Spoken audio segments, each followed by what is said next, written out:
Bonsoir à tous, bonsoir Jean-Marc. Bonsoir Jérôme. Ensemble, nous développerons les titres de l'actualité toulousaine de ce mardi 1er avril. Jean-Michel Baillet devrait être nommé ministre de la décentralisation. Il avait déjà été secrétaire d'État en 1984 dans le gouvernement Fabius. Jean-Luc Mélenchon, aujourd'hui à Toulouse, il fulmine contre le gouvernement et contre les élus locaux qui n'ont pas fait d'alliance avec son parti. Puis nous recevons Antoine Maurice, tête de liste d'Europe Écologie Les Verts lors des municipales. Bonsoir. Bonsoir. Enfin, vous découvrirez un jeune virtuose qui se produit à Audi-Sud ce soir, à seulement 20 ans.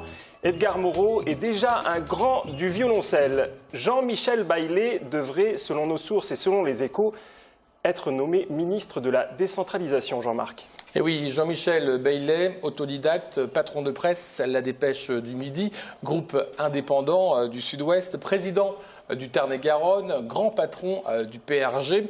Et puis, n'oublions pas que lors de la primaire 2012 pour le PS, c'était le seul du PRG à se présenter face à des socialistes avec des idées aussi étonnantes que l'euthanasie ou encore la dépénalisation du cannabis. Après les municipales, Bordeaux, Pau, Montauban et Toulouse sont passés à droite ou étaient confirmés à droite. Jean-Michel Baillet, homme du PRG ou gouvernement, ce serait un signe très fort de la part de François Hollande. Un François Hollande qui a choisi Manuel Valls comme directeur du gouvernement, comme Premier ministre. Et pour équilibrer les forces, évidemment dans le Sud-Ouest, un homme comme Jean-Michel Baillet aurait toute sa place, semble-t-il, au gouvernement. N'oublions pas que c'est un homme qui a toujours défendu la décentralisation et la défense des départements. Sujet. Jean-Michel Baillet connaît bien la décentralisation. Il a été secrétaire d'État chargé des collectivités territoriales sous le gouvernement Rocard de 88 à 90. Le sénateur défend une égalité des territoires, notamment au niveau de l'équilibre financier. Sur ce sujet, il demande depuis longtemps que les transferts de compétences de l'État vers les collectivités territoriales soient financés. Pour l'instant, selon lui, la hausse des charges n'est pratiquement jamais compensée. Il n'a rien contre une réduction du nombre des régions françaises à 8 grands ensembles proches des enjeux européens. Là-dessus, il rejoint Martin Malvy qui était séduit par l'idée que la région Midi-Pyrénées puisse avoir une ouverture sur la mer en absorbant le département des Pyrénées-Orientales. Par contre, le président du Conseil général du Tarn-et-Garonne insiste sur la préservation des départements, clé de voûte pour lui de la République décentralisée. Trop souvent entendu, qui voudrait que le département, parlons français, soit une structure périmée parce qu'ancienne. Nos concitoyens sont attachés au département, tout comme ils le sont à leurs 36 000 communes et à leurs maires. Vous proposez donc, je le répète, la création d'une grande région, plus adaptée à l'enjeu européen, disposant de réelles missions d'aménagement du territoire, de développement économique. Cela va dans le bon sens. À la région, la stratégie, au département, la proximité et l'efficacité. C'est une bonne chose et ainsi, nous le savons, nos concitoyens se reconnaîtront quant à la lisibilité, quant à la compréhension des choses et nous pourrons faire preuve d'une meilleure efficacité. Alors, la nomination de Jean-Michel Baillet au gouvernement, toujours au conditionnel. Antoine Maurice, est-ce une bonne nouvelle pour le Sud-Ouest? Est-ce une bonne nouvelle pour la gauche ou est-ce une bonne nouvelle pour la France? Je ne sais pas si c'est une bonne nouvelle pour le Sud-Ouest. Il ne suffit pas simplement d'avoir des élus d'une région pour peser au gouvernement. Moi, ce que je m'interroge surtout sur le sens donné à cette nomination. Est-ce que ça veut dire que la position de Jean-Michel Baillet, notamment sur le cumul des mandats, va être reprise par le gouvernement? C'est ça qui est important au-delà des hommes et des femmes, c'est savoir quelle politique ils vont mener. La politique de décentralisation, on la partage. Nous, les écologistes, on aimerait aussi qu'il y ait une réforme qui réellement donne de la lisibilité. Donc c'est vrai qu'on est pour la disparition progressive des départements, contrairement à lui. Et surtout, on est aussi pour une réforme de la démocratie qui aille vers le non-cumul des mandats. Il est pour le cumul des mandats. Donc voilà, la vraie question qui va se poser, je crois, c'est quelle est la feuille de route que va donner le gouvernement à ce ministre s'il est désigné demain. Alors, en même temps, à 17h20, chez nos confrères de l'Express, il disait clairement qu'il ne voulait pas participer à un gouvernement socialo-socialiste. Et il appelait les forces vertes à venir au gouvernement. Or, semble-t-il, vos instances dirigeantes nationales ont dit que toute personne qui serait verte et qui irait au gouvernement serait exclue du mouvement. Qu'en est-il ? Effectivement, la question, là aussi, on y revient, c'est pas qu'une histoire d'équipe et d'avoir des gens et de mettre juste des étiquettes pour faire semblant d'avoir une diversité. La question, c'est quelle est la politique menée. Or, le signal envoyé par le président de la République au lendemain d'une défaite cinglante pour la gauche, c'est on continue sur la même politique, on ne change pas de cap et on nomme Premier ministre Manuel Valls, qui au-delà de sa personne incarne quand même au sein du gouvernement une politique plutôt sécuritaire, une vision assez libérale de l'économie, alors même que la gauche a été sanctionnée justement parce que je crois que les Français ont exprimé leur désir d'une réorientation de la politique, d'un retour sur les engagements pris devant les électeurs au moment de la présidentielle. Donc aujourd'hui, en l'état, il est évident que les écologistes n'ont rien à faire dans un gouvernement qui ne réorienterait pas la politique, alors même que nous avons demandé depuis des mois cette réorientation vers une politique plus sociale, plus écologique. Mais si jamais un membre d'Europe Écologie Les Verts accepte tout de même d'aller dans le gouvernement de Manuel Valls, qu'est-ce que vous faites ? Il se trouve que le week-end prochain, il y a un conseil fédéral justement de notre mouvement qui sera l'occasion d'affirmer la position du parti. Et je ne doute pas qu'en l'état, effectivement, notre parti se prononce très majoritairement contre une participation au gouvernement. Donc si vraiment il y avait des écologistes de notre mouvement... Vous pensez qu'il y en aura? Vous avez des noms? Je ne crois pas. Moi, je suis plutôt optimiste. Et je pense que même si certains pourraient être tentés... et l'expression qui a été déjà faite par la secrétaire nationale, par les deux ministres sortants qui ont fait part clairement de leur souhait de ne pas participer à ce nouveau gouvernement, devrait dissuader ceux ou celles qui seraient tentés. Et je pense et j'espère donc que demain, on n'aura pas d'écologistes au sein du gouvernement, puisque, encore une fois, le message d'adhésion ne semble ne pas avoir été entendu par le président de la République et on ne peut que le regretter. Alors, le leader du Front de gauche, Jean-Luc Mélenchon, était à Toulouse aujourd'hui, Jérôme. Oui, 2 jours seulement après une défaite historique de la gauche au municipal, Jean-Luc Mélenchon continue de tirer à boulet rouge sur François Hollande et sur sa majorité. La nomination de Manuel Valls à Matignon ne lui plaît pas du tout. Écoutez sa réaction, il est très en colère contre le chef de l'État. Maintenant, il est en train de diviser le peuple français, puisque ce que nous estimons être la demande sociale du peuple français, il répond par un coup de barre à droite aggravé que Manuel Valls incarne. Je ne crois pas abuser ni lui faire injure en disant qu'il représente ce qu'il y a de plus à droite au Parti socialiste. Il l'assumait d'ailleurs dans la primaire. Donc c'est ça que prétend avoir compris François Hollande. Alors si vous ne le saviez pas, les gens demandaient qu'on repousse l'âge de la retraite, qu'on crée la TVA sociale et ainsi de suite et autres merveilles libérales qui sont dans l'esprit de Manuel Valls. Nous allons donc nous retrouver dans maintenant 8 semaines à l'occasion des élections européennes et je forme le vœu que le parti de François Hollande et d'Harlem Désir soit essoré de manière à ce que se produise en son sein la nécessaire révolte qui permettra de sauver ce qui peut l'être du socialisme historique en France. Trop, c'est trop. Eh bien, c'est exactement ce que nous allons aller dire dans la rue le 12 avril prochain. Je pense que nous allons être très nombreux parce qu'il y a une immense colère cette fois-ci dans cette fraction de la gauche qui est la plus consciente, la plus militante, la plus engagée. Pas simplement ceux qui votent à gauche, qui déjà sont assez furieux depuis 2 jours, mais tous les autres, parce qu'ils sont indignés. Maintenant, nous passons à une gauche indignée dans sa profondeur et donc révoltée. Vous ferez partie du cortège le 12 avril prochain ? Je sais pas. Moi, je me fie pas seulement aux mobilisations dans la rue. Je pense que là, l'enjeu qui est posé, c'est effectivement quelle construction d'espérance on fait, puisque effectivement on est un peu abasourdi, je crois, par le fait que le président de la République n'entende pas l'expression démocratique et notamment des électeurs de gauche écologistes. Donc oui, on doit se poser des questions sur comment reconstruire une espérance. Est-ce que ça passe uniquement par des manifestations dans la rue ?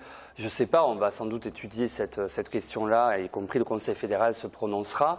Moi, je pense qu'il faut effectivement avoir des mobilisations dans la rue. Par contre, il ne faut pas en faire à toutes les sauces en permanence parce qu'on voit bien aussi qu'aujourd'hui, y compris les salariés, etc., ne se mobilisent plus comme avant parce qu'ils sont un peu désespérés. Donc la question, c'est aussi comment on reconstruit un espoir. Donc oui, il y a eu aussi dans ces élections pas qu'une montée du Front National, pas qu'une vague verte. Il y a eu aussi une montée du vote écologiste qui peut être la base d'une alternative aussi, comme elle s'est faite à Grenoble. Donc moi, c'est aussi là-dessus que j'ai envie de construire. C'est encore une fois en positif. Nous, c'est comme ça qu'on se positionne pour construire un nouvel espoir. Justement, à Grenoble, il y a eu des alliances qui ont été possibles. On va entendre Jean-Luc Mélenchon sur la même ligne que son protégé, c'est-à-dire qu'à Toulouse, Pierre Cohen ne s'est pas posé en rassembleur. On écoute et on réagit juste après. Ce qui est certain, c'est que l'aveuglement de Pierre Cohen a tout aggravé, car nos amis du Front de gauche sont allés le trouver avec Jean-Christophe Célin. Qu'est-ce qu'ils ont demandé? Ils n'ont pas demandé change de programme, abjure tes erreurs du passé, rien de tout ça. Simplement la représentation de leurs électeurs au conseil municipal. Simplement ça. Ça s'est jamais vu qu'on gagne sans commencer par rassembler son camp. Surtout quand ça va mal. Et surtout quand on est devant des demandes aussi modestes et raisonnables que celles qui avaient été présentées par Célin. Il ne demandait rien d'autre que ce que les électeurs avaient décidé. Et bien malgré ça, Pierre Cohen a pu penser qu'il allait passer en force et que tout le monde allait s'incliner, le chantage habituel au vote utile allait fonctionner. Bon voilà, il n'a pas fonctionné. Et je demande que tous les socialistes y réfléchissent, parce qu'avec ce genre d'attitude hégémonique, arrogante, ça se termine toujours de la même manière, c'est que ça peut être que des désastres. L'espérance pour nous, c'est que une alternative de gauche apparaisse, c'est-à-dire sur le modèle de Grenoble, où c'est la jonction entre le Front de gauche et les écologistes qui donne une majorité complètement différente. Antoine Maurice, vous allez être allié avec l'opposition municipale, avec Pierre Cohen au prochain conseil municipal pendant 6 ans, et vous ne voulez pas être allié au gouvernement avec François Hollande. Est-ce à dire que pour vous, il y a une grande différence entre François Hollande et Pierre Cohen, qui serait plus un nombriliste? Déjà, effectivement, je crois qu'il faut toujours se fier au contexte dans lequel on se pose. Là, on était dans des élections municipales, c'est pour ça qu'on a eu du mal à créer une alliance avec Jean-Christophe Célin au premier tour, parce qu'ils étaient dans une volonté d'abord d'affirmer une opposition à une politique nationale et contester le national plutôt que construire quelque chose localement. Ça a marché ailleurs, pourquoi? Parce qu'à Grenoble, à Rennes, les militants du parti de gauche ont voulu aussi construire sur du local, et y compris n'ont pas eu peur, par exemple à Rennes, de faire une alliance au second tour avec le Parti socialiste pour peser et agir dans une majorité. Nous, c'est ça notre état d'esprit. Là, on se retrouve de toute façon dans la minorité. Donc au conseil municipal, on fera aussi entendre la voix écologiste. Nous serons 3 élus écologistes d'opposition. Nous avons bon espoir de pouvoir constituer un groupe pour faire aussi entendre la voix de l'écologie, reconstruire les bases d'une alternative à Toulouse qui mettra au cœur, nous le croyons aussi, l'écologie, parce qu'elle amène des idées nouvelles, des pratiques nouvelles, et qu'aujourd'hui tout est à reconstruire puisqu'on se retrouve de fait dans l'opposition après la défaite de dimanche dernier. Merci Antoine. Jérôme. La trêve hivernale protégeant les locataires s'est achevée hier soir. Les expulsions sont donc de nouveau autorisées depuis ce matin. Une mauvaise nouvelle pour les précaires et pour le Secours populaire qui se bat également sur un autre terrain, Jean-Marc. Oui, l'association craint que la nouvelle taxe sur la consommation des produits énergétiques polluants n'aggrave la situation des plus pauvres. Cette mesure, sorte de taxe carbone pour les particuliers, entre en vigueur aujourd'hui et concerne pour l'instant le gaz naturel, le charbon et le fioul lourd. L'année prochaine, elle touchera également les carburants et les fioul domestiques. Pascal Solaire. 1,41 € par mégawattheure, c'est le montant de cette nouvelle taxe sur la consommation de gaz naturel. Elle sera relevée à 2,93 € en 2015 et à 4,45 € en 2016, soit une hausse de 7,5% sur 3 ans pour les ménages. Le Secours populaire s'en inquiète déjà car l'association est de plus en plus sollicitée financièrement par les 3340 familles qu'elle aide à Toulouse. Certaines ont déjà rencontrent des difficultés en tout cas pour régler leur facture de gaz qui se chauffe de moins en moins puisqu'on le constate sur le terrain. Parce qu'ils occupent des logements qui sont pas forcément bien isolés, parce qu'ils occupent des logements insalubres pour certains. Nous avons octroyé l'année dernière plus de 179 000 € d'aide financière en direction des familles en difficulté. Plus de 39% nous ont sollicité pour des problèmes de facture d'EDF et gaz. Autre point d'inquiétude pour le Secours populaire, la fin de la trêve hivernale qui relance les expulsions locatives, des situations d'urgence auxquelles l'association est de plus en plus confrontée. Ça touche aussi les personnes qui travaillent, qui ont des petits salaires, on va dire, et on est exposé, bien sûr qu'on est touché, puisque ça touche l'ensemble de la famille, et on se retrouve à financer des nuits d'hôtel. Les finances sont de moins en moins importantes, elles ne sont pas extensibles, et c'est très difficile de pouvoir de dire non à une famille, de dire ben voilà, on est impuissant, on peut pas on n'a pas de solution d'hébergement. Donc nous sommes sur le terrain régulièrement. Nous essayons de mettre en place des activités de solidarité pour collecter le maximum de fonds pour pouvoir répondre à toutes ces demandes. Ce qui devient difficile, c'est que on use tous nos bénévoles et c'est inquiétant parce qu'on ne sait plus comment innover, on va dire, pour trouver de l'argent. 1 million d'euros, c'est le budget total du Secours populaire en 2013, dont 193 000 euros de dons et 65 000 de subventions. Les 3/4 de son budget proviennent donc de ses activités de solidarité comme les braderies, activités pour lesquelles le Secours populaire a toujours autant besoin de bénévoles. Antoine Maurice, est-ce que vous avez l'impression que plus on est précaire et plus on va continuer de l'être ? Bien sûr, on voit bien là, avec le reportage, le cumul des difficultés sociales et de ceux qui se sont discriminés aussi sur le plan écologique, c'est-à-dire que la précarité énergétique, elle accentue la précarité déjà existante des classes les plus défavorisées, d'où l'urgence d'agir notamment sur le logement, sur la réhabilitation des logements, parce qu'aujourd'hui la facture de chauffage est en train de monter pour les ménages et va atteindre bientôt le prix quasiment du loyer, donc c'est un peu la double peine effectivement. Donc il y a nécessité d'agir sur l'énergie, c'est aussi une condition sociale, c'était d'ailleurs un élément fort du projet qu'on a porté au municipal. Donc bon, comme on a perdu, je ne sais pas ce que fera la nouvelle équipe, mais je crois que les collectivités locales, avec l'État, doivent mener des politiques ambitieuses pour lutter contre cette précarité énergétique, parce que c'est un enjeu autant environnemental que social. Merci Antoine Maurice. Attention au vent violent demain, à partir de 13h et jusqu'à 22h, des rafales de 100 à 110 km/h sont attendues en plaine toulousaine et dans le sud du Tarn. Il est donc conseillé de limiter ses déplacements et bien sûr de ranger les objets exposés. Et puis un prodige du violoncelle ce soir avec l'orchestre du Capitole à Audissul à 20h, Jérôme. Oui, Edgar Moreau, qui aura 20 ans après-demain, interprétera en tant que soliste le concerto pour violoncelle opus 107 de Shostakovich, une pièce dédiée à l'origine au grand Rostropovitch. Le tout sous l'œil attentif de Tegan Sokiev. Marlène Canal a eu la chance de le rencontrer aujourd'hui. J'ai déjà rencontré Tegan Sokiev à plusieurs reprises, mais c'est la première fois que je vais jouer avec l'Orchestre de Toulouse et sous sa direction. Effectivement, c'est un très très grand honneur parce que je pense qu'aujourd'hui l'Orchestre de Toulouse fait partie en tout cas des plus importants orchestres français. Voilà, c'est un orchestre que j'aime énormément, que j'ai eu la chance d'écouter plusieurs fois dans des différents festivals.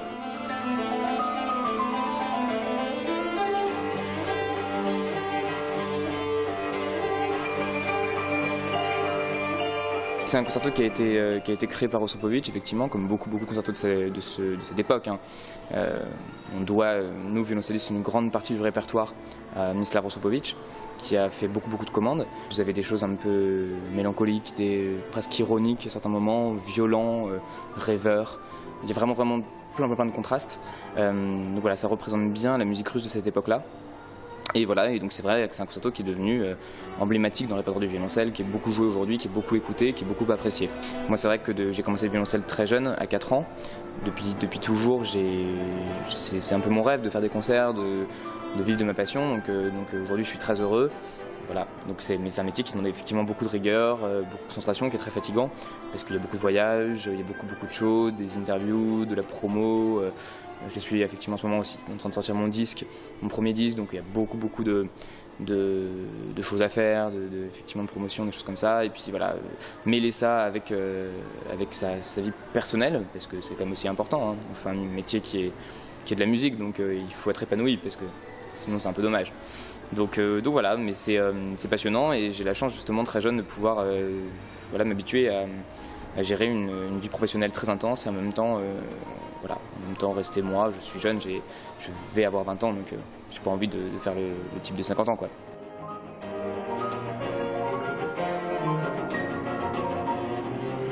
Demain, 2 avril, invité exceptionnel sur notre plateau, Scarlett Johansson. C'est la fin de ce journal. Bonne soirée Antoine Maurice. Merci. Bonne soirée Jean-Marc. Au revoir. Bonne soirée à tous. Prochaine édition demain, 19h.